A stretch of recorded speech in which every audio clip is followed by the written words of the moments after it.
is an Unspoiled Network podcast.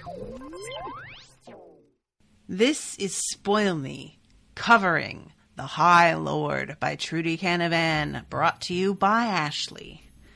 In this episode, I'm covering chapters 33, 34, and 35. And, Regin. Didn't really think about seeing you again. It wasn't that I didn't expect it. It was simply that I didn't even think about it. And also, things are just going so much worse even than I thought they would. These people were not ready. Guys, how did you let this get so out of hand? Welcome to Spoil Me.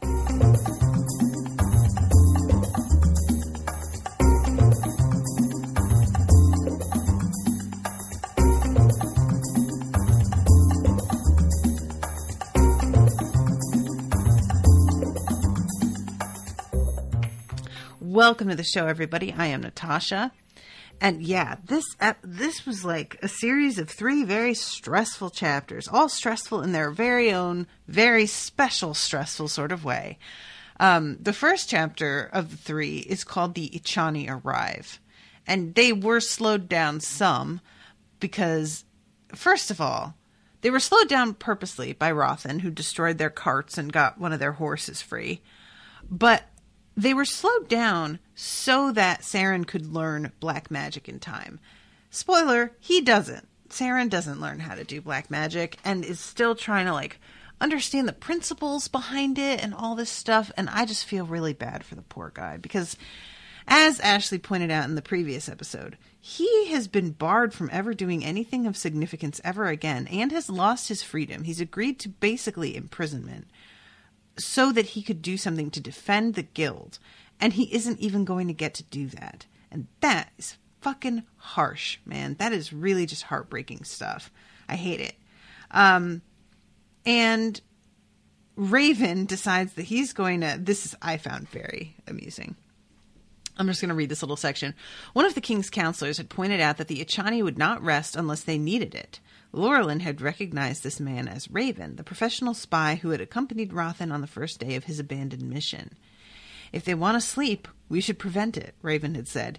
You don't need to send magicians. Ordinary men may be of no use in a magical confrontation, but don't underestimate our ability to be annoying.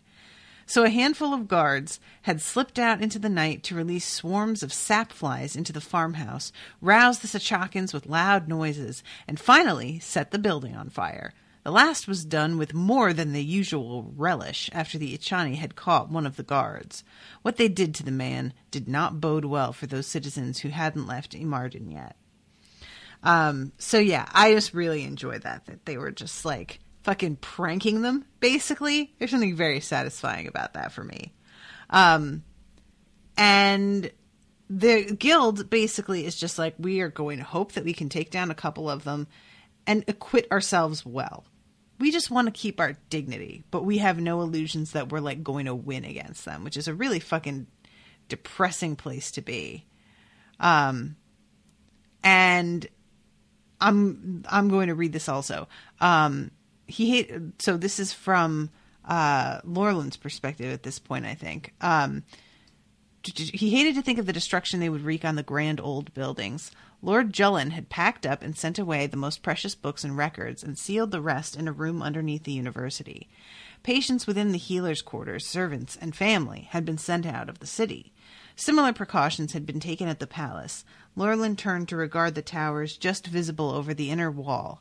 The city's walls had been built to protect this central building. Over the centuries, the palace had been modified to indulge the tastes and whims of Kiralian's loyalty, but the wall around it had remained intact.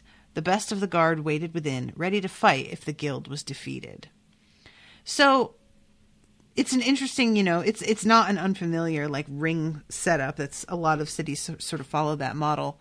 But this, guys, there's a reveal later on that the Ichani can fucking suck magic out of architecture. And I can't deal. This is the kind of thing that, in retrospect, it seems sort of obvious that since you have to use a similar healing magic in order to manipulate stone, that you would be leaving that magic in the stone free for anybody who should like be able to tap into it. Should be obvious. It wasn't obvious to me. I didn't realize that. I didn't think that through. And it's super, super, super frustrating to me. Guys, they're getting way too many breaks. The Ichani, they have too many advantages. I don't care for this. Martin says, still no preparations for the slums and rest of the city. Oh, no. Just completely, like, left to their own devices. Like, oh, yeah, you figure out the way to get out. That's it. So, yeah, this whole thing is just fucking... if only they had just listened to Akkarin and tried to do their best, but no. And they're now trying desperately to get in touch with him, and of course they're not. The only reason that Lorlen ever gets to see Akkarin again is because he dies. Lorlen dying didn't hit me the way I expected it to. I think because I have felt so detached from him for so long now. Lorlen is a character that I like because he is an intelligent character, but I did not have the emotional attachment that I have to, like, Rothen. Rothen, if he had actually died, I would have been much more upset. Lorlen, it's more like on behalf of Akkarin, and even Akkarin I don't really have an emotional attachment to.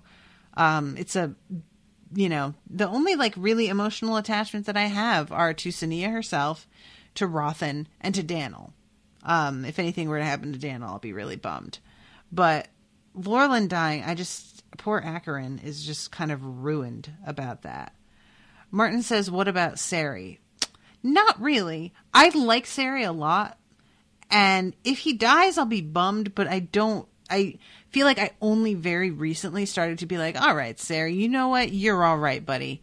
In the last half of this book, have started to really, really admire him. So I don't feel like I've gotten enough time to get invested. I would be bummed, but I wouldn't feel like I would, with Rothen. Okay, so the Ichani are only 100 paces, when we go to Sania's point of view, 100 paces away. And it's the first time that she has ever seen them as a group in person. And it's pretty scary. Even Akkarin kind of catches his breath, and they notice that one of them is missing, which is the one that I think headed off with the horses. Is that the part that I'm making sure that I have this right? Clean, glossy, black, restored. I'm trying to find, because I know that one of them does take off, and that's the one that they wind up targeting separately. But maybe one of them was killed. Guys, help me out here. I'm trying to keep track of just how many, because she says 7, one is missing, so there were 8 to start off with. 8 to start off with from the fort. Or I'm trying to remember exactly who we lost along the way and how many we started out with where. And Sania is a little bit admiring of the fact that the king is with the magicians and that he did not also flee the city. I think she completely expected that. Now, don't get me wrong.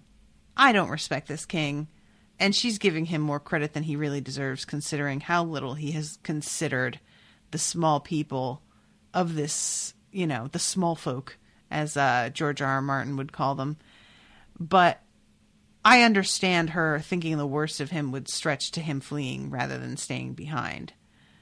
But yeah, this is a weird confrontation because they do that thing that books and movies do where the two enemies face each other and have a weird sort of half-hearted conversation in which they attempt to change each other's minds, which we all know is not going to happen, and nobody actually attacks each other initially.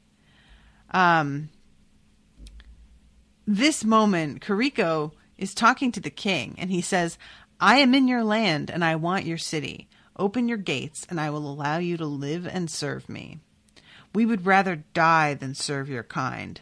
Sania's heart leapt as she recognized Lorlen's voice. Was that one of those who calls himself a magician? Kariko laughed. I'm sorry. The invitation wasn't for you or your guild. I don't keep magicians.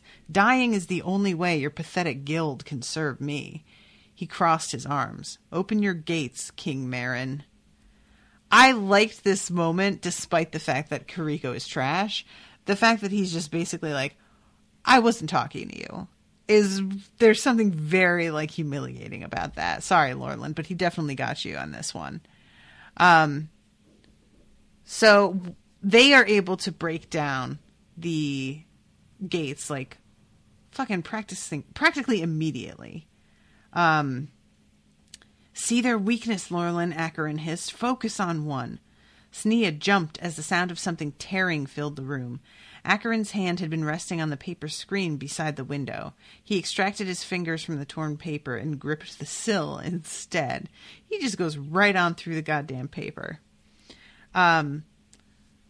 So it does turn out that the guild all decided that they're going to focus their energy on one particular Ichani. And she thinks that they are going to, in response, blend their shields together to protect this guy. But that is not how it works, because they are all, every man for himself, and they do not work together to protect somebody. Kariko glanced toward his failing ally, then looked up at the wall. A streak of light shot from him to the figures above the gate, but it was blocked by the guild's combined shield. Then a cloud of white belched out of the gates. A glowing hole had formed in the metal, and more clouds were billowing up from behind. And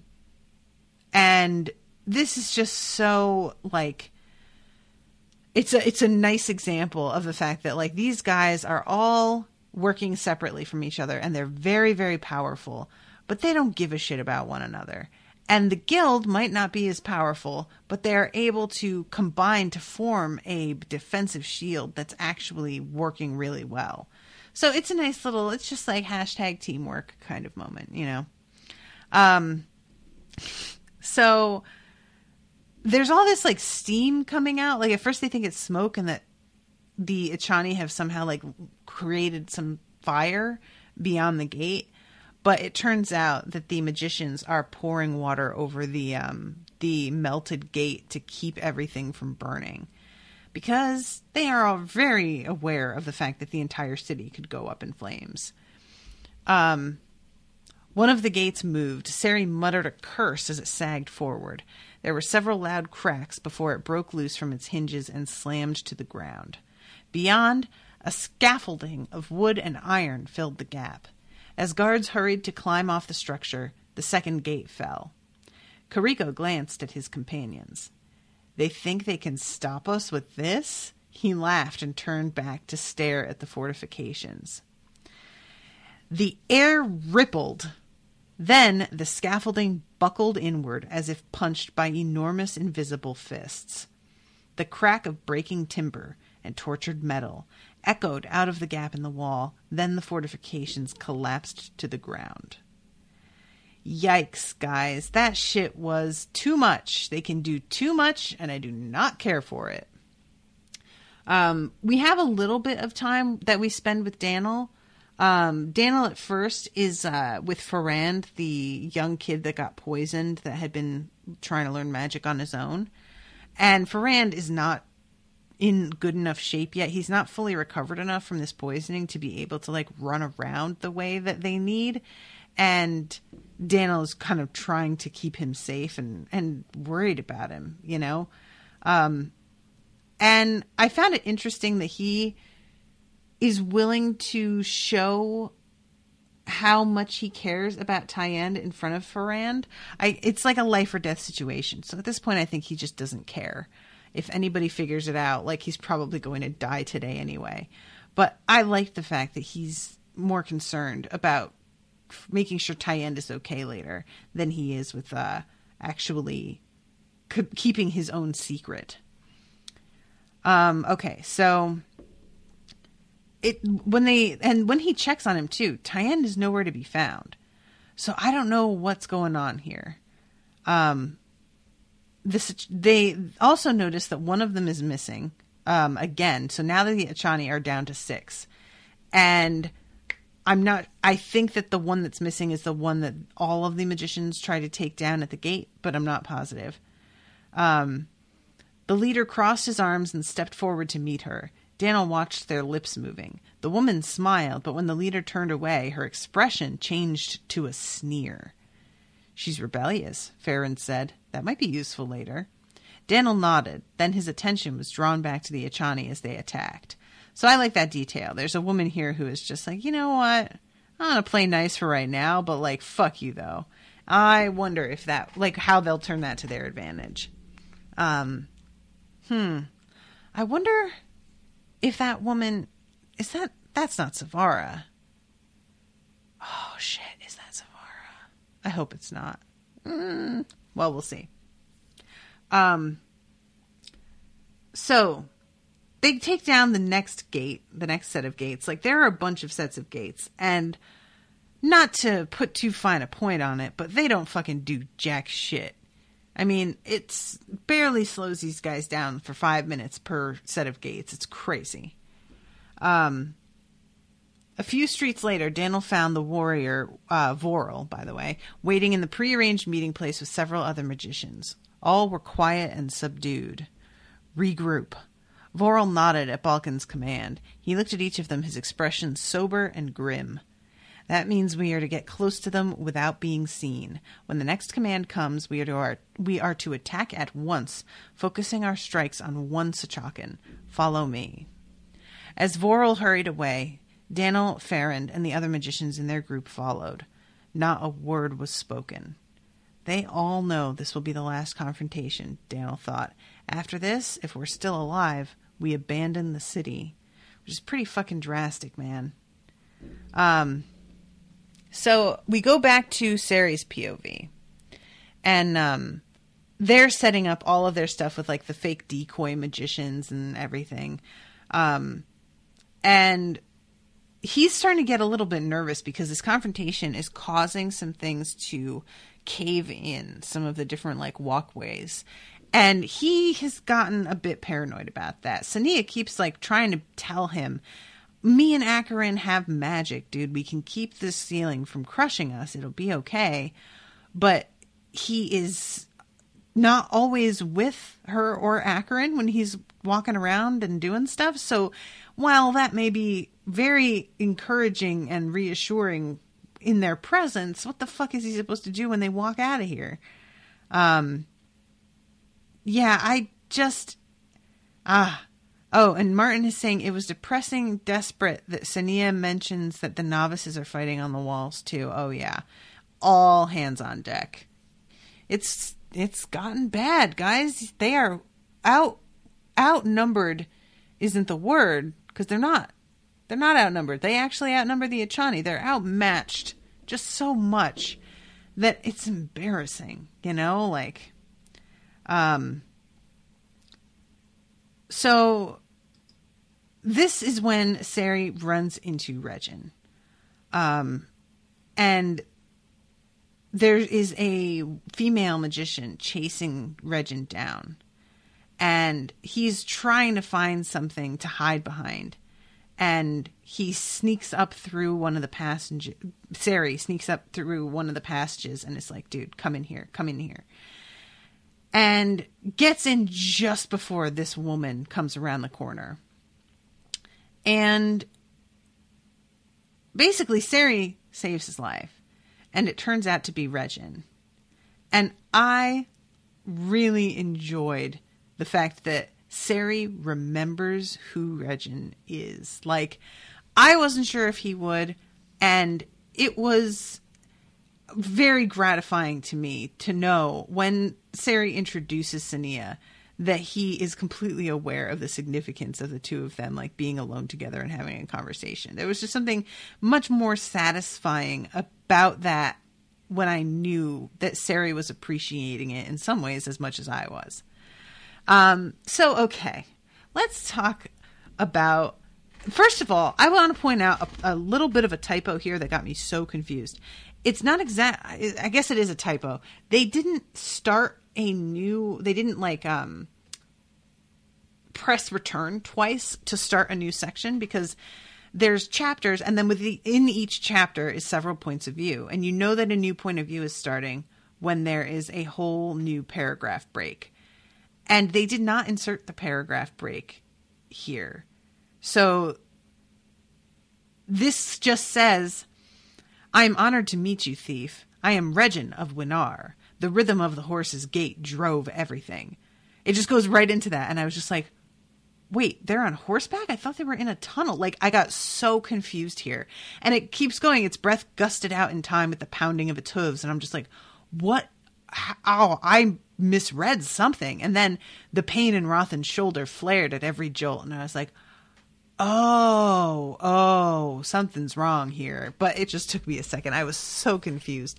Little paragraph breaks. What a difference they make in your understanding of what's happening. So yeah, Rothan is heading out, and he is not using any of his healing magic on himself because he knows he's going to need like every bit of magic that he can gather, which is honestly pretty fucking baller. Like, to be in that kind of pain and have like a broken arm that's mending wrong and everything, and still be willing to hold off from using your magic so that you can, that's just really cool stuff. I like that. He's a badass in his own quiet way. He's brave.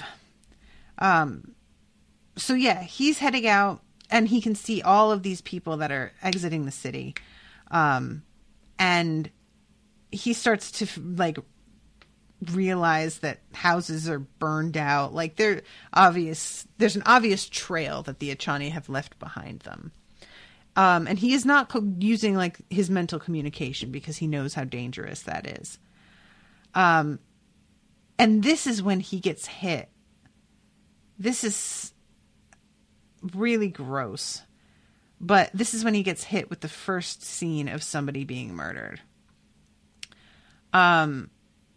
He is seeing through the point of view of, who is it here? Lord Sorrel. Right.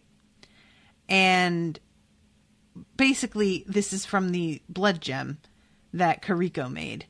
He is making sure that Rothan has to witness every single magician that he murders, as if he is the one being murdered in a way.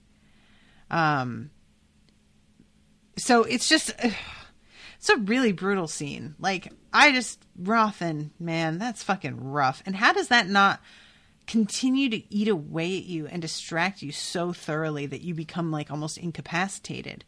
Because the details of this fight past his own perceptions in that moment.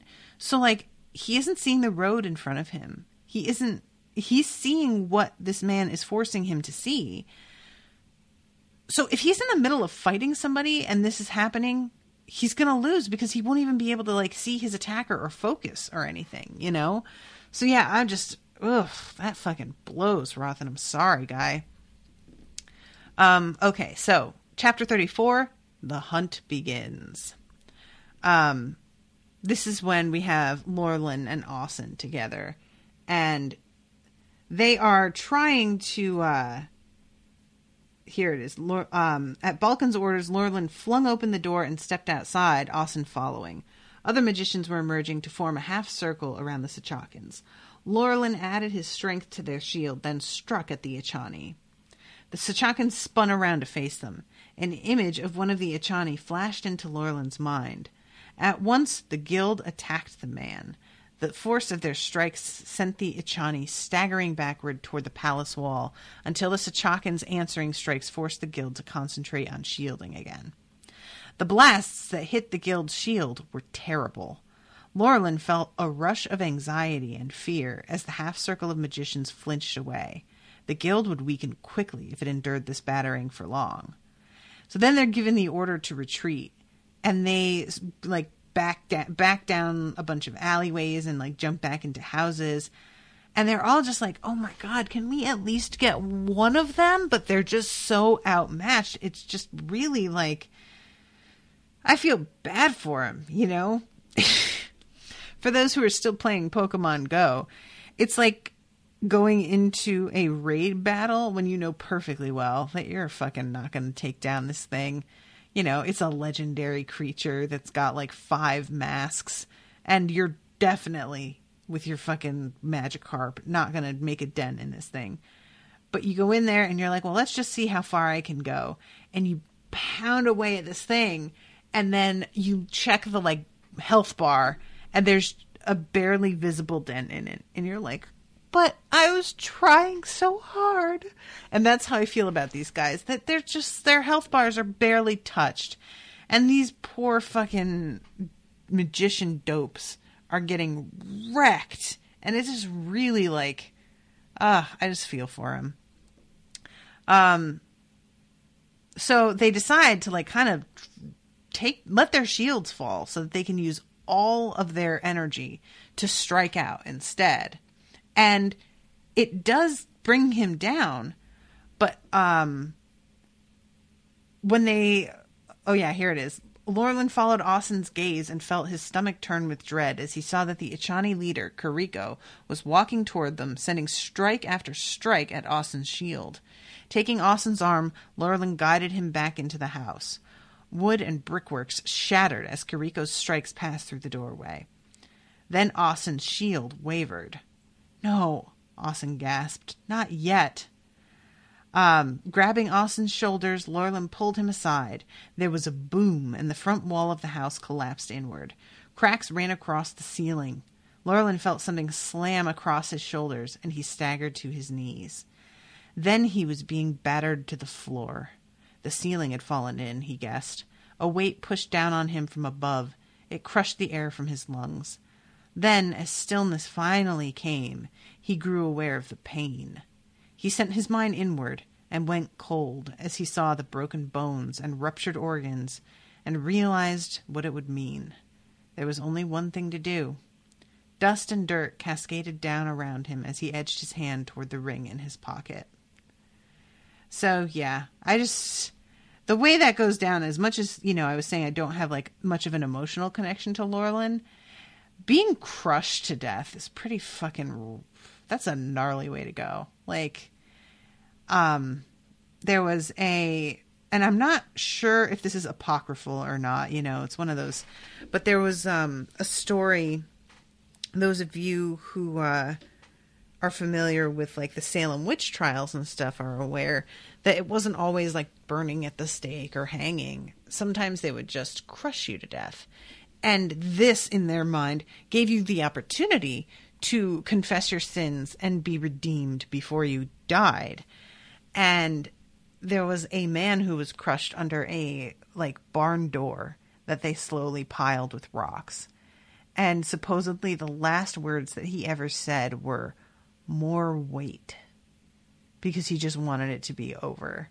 And I think about that all the time with things like this, just getting crushed to death under a fucking building. Like, that's there's something about the element of being trapped that I find loathsome.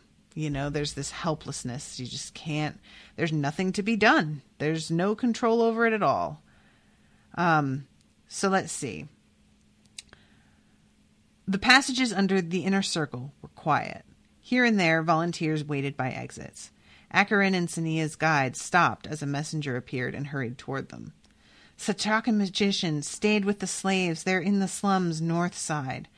Right, that's why there's only one. Because he stayed with the slaves, and I kept on thinking the horses. I keep forgetting about the fact that they have all these other, like, human beings with them. I will take time to get there, Akkarin said. I would like to see how the guild fares, but this lone Ichani may try to rejoin Kiriko when he hears the guild's been defeated, so take us to the slums. So they head over there, and the plan that they have here is to poison the food in this area and lure the guy in, and they use Regin as bait. And trust that this dude will not be able to resist picking up something from the table of abandoned food in the room while he torments Regin. And it works, actually. Everything is poisoned.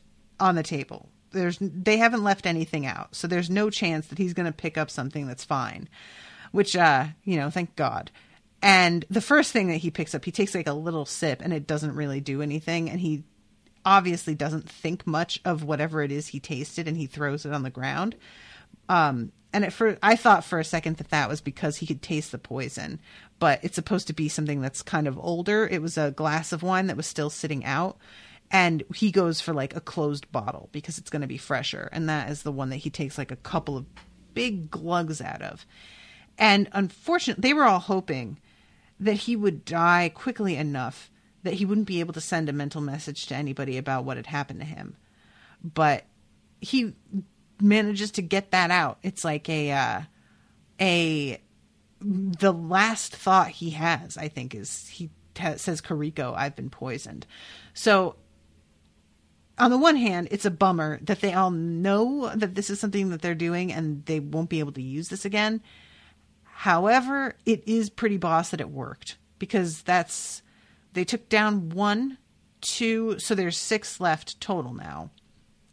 And then there's the other guy that they like get on the end of the spear later, who explodes. Oh, guys, that was really something. This is when Akkarin also goes off to see, he goes off to see Lorlen, and he doesn't tell her why. And I got annoyed with this because, Lorlen, I have to find him. Go on ahead, find this Ichani, but do nothing until I arrive. But go, he said, turning to fix her with a cold stare. I must do this alone. Do what? Just do as I say, Sania. Dude, use your words. Why can't you just tell her, I want to say goodbye to my best friend, who is dying? I feel like she'd understand that. You can't just say that to her. You have to argue. Like, you're spending so much more time being mysterious than it would take to explain and go. I get so irritated about this kind of shit. So finally she says, should I put on your blood ring now? And he says, yes, but I won't put on yours. I would not show you what I fear I may see in the next hour. So yeah, again, he's being all fucking cryptic when he could just tell her, I really don't want you to have to watch Lorlen die, which I think is what is about to happen to me. Just fucking talk to her, Akkarin. Jesus, you are the worst about this stuff.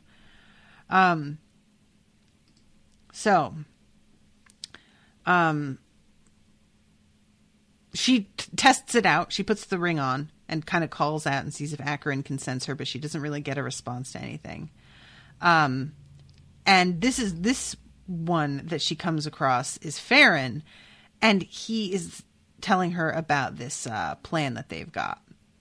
I'm trying to find, they have to go into the sewers again, which she's not fucking thrilled about, understandably. And this is when they have the ambush. Another 2 are on the other side of the alley. There's a hole in each wall filled with false mortar. One of our 4 fake magicians will lure the Ichani into the alley. When he reaches the right place, the men will skewer him. That's your plan? It will never work. The Ichani shields will protect him. Maybe he'll get lazy and think the walls are enough protection. Maybe, she said, but there's only a slim chance he will. You're taking a terrible risk. Do you think our helpers don't know that? Farron said quietly. They know there's a good chance it won't work. They're just as determined to fight these Achakans as you are. She sighed. Of course the Dwells wanted to fight, even if it meant taking enormous risks. Well, if it doesn't work, I should be down there Too late, Farron second said. Look. Moving to the side street window, Sania saw that the Ichani and his slaves were approaching. A group of youths ran out in front of them from the other side of the street and began throwing stones.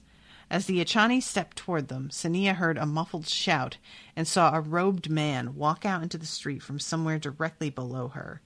He strode toward the Ichani, then stopped at the alley entrance. As the Ichani saw the fake magician, he smiled. A strike flashed through the air. The fake magician dodged, narrowly avoiding it. He dashed into the alley. And I would like to register my admiration that a non-magical person was able to physically dodge a magical blow. That feels pretty fucking impressive. And she's watching them, like, preparing to stab through this guy. And then all of a sudden it registers with her, oh my God, we can't just kill a magician. This is going to be a fucking explosion. And he tries to tell her, or she tries to tell Farron that she needs to get down there because she's hoping that if they, like, stab this dude, she can jump in and take his power before it explodes. But there isn't enough time. And they manage it. The spears go through the wall and sink into his body. And nobody had expected that to just work the way that it did. And they're all, like, kind of celebrating and prancing around. As he began to sag against the spears, she knew she would never have time to get to him before he died. Nevertheless, she smashed the window and yelled at the men below, "Get away from him!" They stared up at her in surprise. Then everything went white. She threw a shield around herself, Farron, and his second. A moment later, the wall of the room exploded inward. Searing heat radiated through her shield, forcing her to strengthen it further. She felt the floor tilt and drop away, and the sensation of falling. As she landed, she tumbled to her knees. Then the released magic of the dead Ichani abruptly ended. She found she was crouched on top of a pile of bricks and smoking wood. Standing up, she saw she was surrounded by a circle of ruins. Everything for 100 paces in any direction was now charred, smoking rubble. Yikes. That's a lot. And apparently Cery warned everybody that this might happen, but nobody really expected it to be that huge. And, like, the explosion of a regular magician is enough for the guild to worry about it on behalf of their own guys, who, as we know, are way underpowered in comparison to an Ichani. So it just makes sense that if an Ichani gets killed this way, the explosion is going to be significantly more powerful and dangerous. Which is just an interesting eventuality that hadn't occurred to me, but it makes total sense. So he, like, his second, who never gets a name, he's just always called his second, asks what happened, and she explains that this is what happens when any of them, the magicians, dies. Unless I'm exhausted or the Ichani take all my power. Oh, the man shivered and looked away. We were lucky you were here, Farron said quietly. If you hadn't been, we'd be like those slaves down there. Sania followed his gaze to the street. Several dark shapes lay on the ground. She shuddered. At least their deaths had been quick. Yeah, I mean, the slaves died, but didn't also, like, the dwells that were helping to plan this and were down there celebrating? I'm pretty sure they did, too. So, yeah, this is just such a bummer. So then we go to the scene with Lord Austin, and he is standing trying to get the attention of somebody to help. Lorlen is buried, Austin gasped. Do either of you have any strength left? Daniel glanced at Ferran, then shook his head. Then at least help me dig him out. They followed Austin into the house. A huge mound of rubble filled the inside. Light streamed down through dust. Looking up, Daniel saw that the floor above and the roof were missing. So they have to do all of this by hand, and it's just pretty difficult. Like, they're all so exhausted mentally and physically. They don't have any magic left to help them out with this or to heal themselves as they start to get really exhausted. And it reminded me kind of the scene in Harry Potter when he insists on digging Dobby's grave by hand. He's like, no, I'm not going to use magic for this. I am going to use my sweat to do this physically because, you know, it just means more. Even though if they had magic, they would have chosen to use that. It just made me think of it, though. So Akkarin steps in at this point. And it was an important moment where Lorlen is able to finally look his friend in the eye and see that he really was his friend the whole time. That there wasn't, you know, I feel really bad for, and I'm really glad that Lorlen didn't die thinking that he had been betrayed.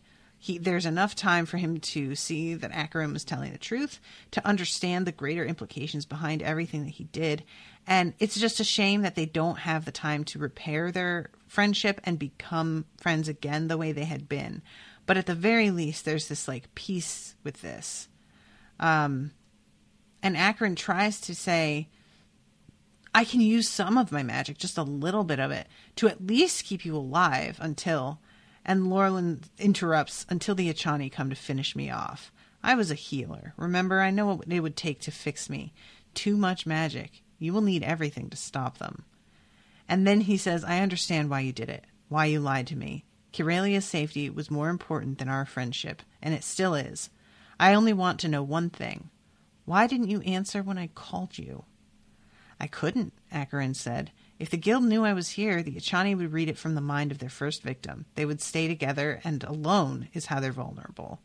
So yeah, I like this. There's a bunch of things put to rest, and I'm really bummed, though, that Lorlen died. And just really on behalf of Akkarin, you know. I like to, I just want to see people like, I want the fantasy of being able to go home again, as they say. I want them to have the friendship back that they had at one time, but that's impossible, and I must admit that. Okay. Oh, we go back to Rothan here. That's right. And he is looking through all of the fucking busted gates, just like, Jesus Christ, you know, this is not a welcome sight. And he had been, like, intending to just go back to the guild, and then he would be at the guild, and he would be like, good, I am at the guild. And he thinks to himself, without really putting it into words, that's going to be enough to keep him safe and make him feel secure. And once he actually gets to the guild, he realizes, like, actually, this does not feel safe. This doesn't seem, like, helpful. Maybe this isn't where I should be. Maybe I should find out where everybody's gone. But I like that he's sort of realizing that he had that impulse, that he was just like, well, let me go back to exactly where I'm always comfortable and where I'm familiar, and then everything will be fine. It's just such a human reaction to things, you know? I could totally see myself having that exact same response to it all. Just being like, I just want to go home, and just like going to my house, which doesn't offer me any protection at all. So this is when, oh yeah, he hasn't actually arrived here yet. He's like on the outskirts still, but, yeah, that's where he winds up. So let's go to, Sania and Cery again. Your guild killed one of the Ichani, he said. 1 dead, 7 to go. No, Sania smiled. 2 dead, 6 to go. The one in the slums? Yes, though none of my doing. He grinned and felt a glow of pleasure. One of my traps worked, then? I think you should have a look at what's left of the slums before you go boasting about it, Farron replied dryly. His second nodded in agreement. Yeah, bummer. Like, Cery, definitely be proud of yourself. Like, it was a good idea, but you just didn't realize what would happen. So there's 5 Ichani in the palace, and 1 sort of roaming around. And the one that's wandering by herself is the woman, which makes sense because everybody has noticed that she's not exactly, like, part of the team. I hesitate to even say it that way because we've established pretty definitively that there's no team here at all. But she, at the very least, isn't really as devoted a follower or... See, I keep trying to find the wording, but when people don't believe in each other, devoted following is certainly not accurate either. She's just more willing to openly defy Kariko. I almost said Karkaroff. Kariko. So they all seem to know that the woman is the one that's going to be off by herself, pacing around impatiently. I wonder what's going to happen with that. So then Cery's like, oh, I have somebody that I want you to meet. And he drops her off with fucking Regin, and she's just like, are you kidding? I love this. No, Sonia stared at Cery. No doubt he had no inkling of the history between her and Regin. Then he winked at her, and she realized that he had remembered who Regin was. Go on, he said. I'm sure you have plenty of catching up to do. And this leads to a scene where he first asks her about the Ichani and whether or not she has killed one. She talks about the one in the slums. And she doesn't tell him like about the reaching in and crushing one of their hearts that she did. But the one in the slums, yeah. And he asks if it was hard. And she thinks that he means the concept of killing someone is that hard. And she does this sort of, she gives him a sort of like philosophical answer about it. And he says, I meant, are they hard to kill? And I really liked that little moment because it's a perfect summary of the way the two of them think. He asks if it's hard, and she, of course, thinks that he's asking about her conscience and whether or not she feels like a bad person for what she did. This is how she interprets it, because those are the things that she's preoccupied with, when in fact all he wants to know is how difficult will it be when I inevitably have to kill one of these guys myself. Which, that's pretty succinct about both of their characters right there. And then he says, everyone's given you a hard time. Lord Fergan, me and the novices, the whole guild when they found out you'd learned black magic. But you came back. You're still willing to risk your life to save us. If I'd known what was going on, I wouldn't have been so rough on you that first year. Sonia stared at him, caught between disbelief and surprise. Was this an apology? He met her eyes. If I live through all this, I'll try and make it up to you. He shrugged. If I live through this, it's the least I can do. She nodded. Now it was even harder to think of something to say to him. She was saved from having to when a tall figure strode into view from between the stacks of boxes. So this is when Akkarin comes in, and they are embracing, and he's talking about what went on with Lorlen, and I can't help but wonder what Regin makes of all of this, because I don't think anybody in the guild is aware of the relationship that she has with Akkarin. Like, the only person who has really seen it is, well, the people who have really seen it are the thieves that we've dealt with so far and Takan. But yeah, so there are 20 or 50 people dead, they think, which is a fucking lot. Kariko is in the palace with 4 of the others. Avala still wanders the streets alone. We must find her before she joins them again. So yeah. I'm trying to find the, Daniel and Ferrand again. And they make it to the doorway, and the door is hanging open. Daniel takes out his key to unlock it and realizes that it's open already. And he goes inside, and Tayend is nowhere to be found. He can't find him anywhere. And perhaps he went out to get some food, Farron said. If we wait, he might come back. No, come on, Farron. You think that fucking Tayend is just going to, go and try to do some shopping in the middle of this? Are you kidding me? I don't even think anybody's going to have their stores open. He left in a hurry, he murmured, from this room. So if I was standing here and something caused me to flee the house, where would I go? He looked at Daniel. The servants' entrance is the closest. And this doesn't get resolved within this section, so I'm not exactly sure where Tayend wound up. So, yeah, we have Rothan arriving at the guild and realizing that maybe he made a mistake coming here, but then he runs into Dorian and is so relieved because he hasn't been sure if Dorian is still alive or not. And of course, Dorian assumed that his father was dead. So he is just so fucking elated for his dad to be okay. I appreciate this little reunion. I liked the fact that Lorlen and Akkarin get to settle things before Lorlen dies. And I really liked this moment of him getting to see his father again. But Dorian has to put a damper on things a little bit by being like, hey, I can't tell you everything, so you're just going to have to kind of trust me on some things, if that's okay. He says, I didn't fight with the rest of the magicians. I slipped away at the first opportunity. A look of intense frustration crossed Dorian's face. I have reasons, he said. I can't tell you what they are. I've been sworn to secrecy. You just have to trust me when I say I must not risk being caught by the Ichani. If they read my mind, our last chance of killing the Ichani will be lost. Our last chance has come and gone, Balkan said. Then his eyes narrowed. Unless... Dorian shook his head. Don't speculate. I've said too much already. Yeah, Dorian. Just zip it, okay? Stop it. And finally, they are talking about whether or not they're going to flee. And Dorian says, I am not leaving until I have to.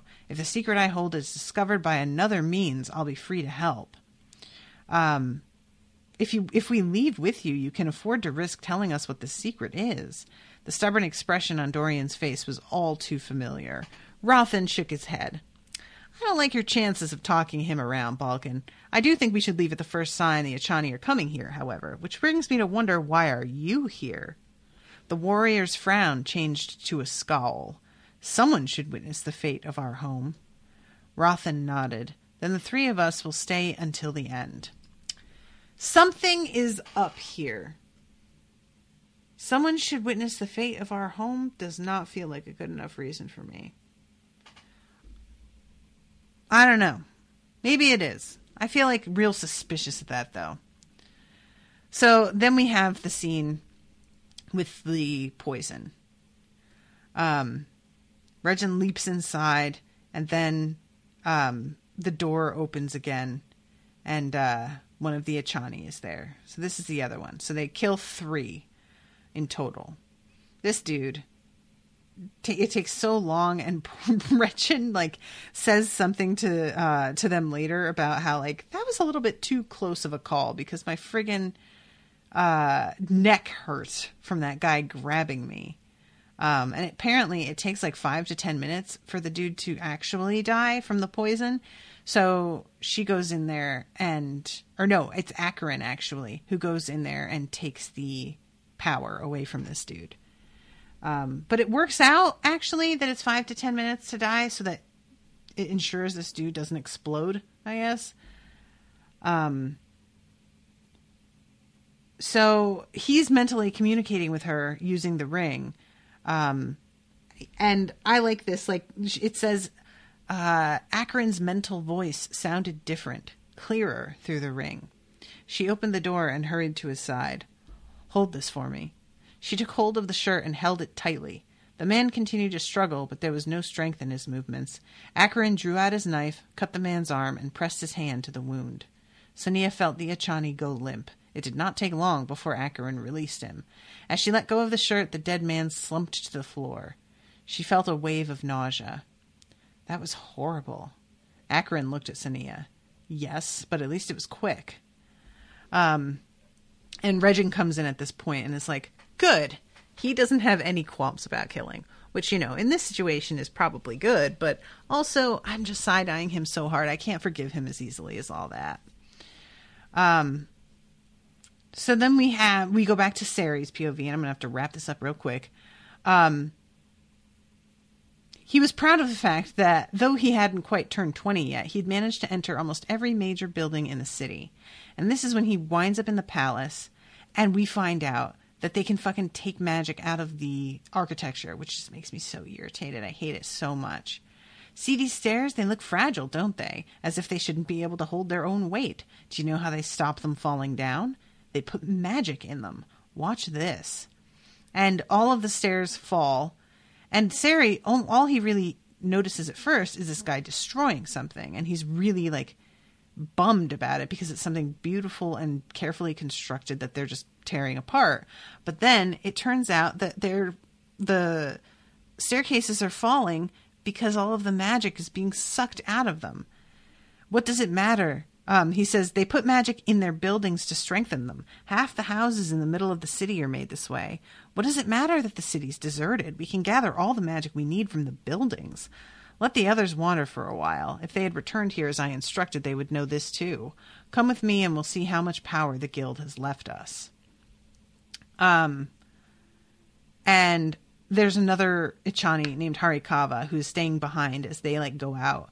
And Harikawa says that they're going to look around there for more magically strengthened stuff in the palace. But then Harikawa starts to follow Cery. And Cery really gets the feeling that Harikawa is heading for him specifically, can sense where he is. And he doesn't know how. And that's the end of the chapter, and I have a feeling that maybe Cery has his own like latent magical talent that he doesn't know is there, but that Harikawa could sense somehow. And I am kind of worried for him. That feels like a bad fucking thing to have right now. Don't care for it. So, yeah, I guess that the thieves were not included in the scans that they did of the common folk. But all right, I am behind my time, but thank you guys so much for listening. Thank you, Ashleigh, again for commissioning this episode. Really appreciate it. Hope that you've been enjoying the coverage. And thank you, Martin, for being in the chat. I'm sorry I didn't see a couple of your things. If he didn't, without confessing, his sons would still inherit his stuff. Oh, he's talking about the more weight guy. So if he confessed, they wouldn't let his sons inherit. That's weird. Yeah. Way to make a motivation for people to not confess, guys. And then says, if the slaves died, wouldn't they explode too? Chain reaction. I thought that only was with people whose magical potential had been released. But I could be wrong about that. I'm just not sure. Because I feel like then there'd be a lot more explosions happening in the slums all the time. But I don't know. It's an interesting question. But yeah, this has been... We have one more section, guys. And then we're done with the book. And I just don't... I hope that nobody fucking dies, that nobody else dies. I feel like we've reached a good number of deaths, and we can just let it just kind of simmer there for a little while, you know what I'm saying? All right, everybody. Well, thank you again. Thank you, Ashleigh, and I will be seeing you all again soon with a new episode. Toodaloo, motherfuckers.